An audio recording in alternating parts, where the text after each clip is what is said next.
دوستو فرض کرے آپ کے ہاتھ میں چائے کا کپ ہے اور کوئی شخص آپ کو دھکا دیتا ہے جس وجہ سے آپ کے کپ میں سے چائے گر جاتی ہے۔ اور اگر کوئی شخص آپ سے پوچھتا ہے کہ آپ کے کپ میں سے چائے کیوں گری ہے تو آپ کا جواب ہوگا کہ فلاں شخص نے مجھے دھکا دیا ہے جس وجہ سے میرے کپ میں سے چائے گر پڑی ہے۔ یہ تصویر کا ایک رخ ہے۔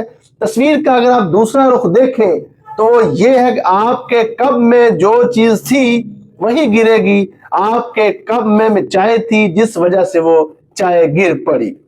اس طرح زندگی کے میدان میں اگر آپ کو دھکے لگے تو جو چیز آپ کے اندر ہوگی، جو آپ کا اصل ہوگا، وہی جھلک کر باہر نظر آئے گا۔ اور زندگی میں جب تک آپ کو دھکے نہ لگے آپ کی اصلیت نظر نہیں آ سکتی۔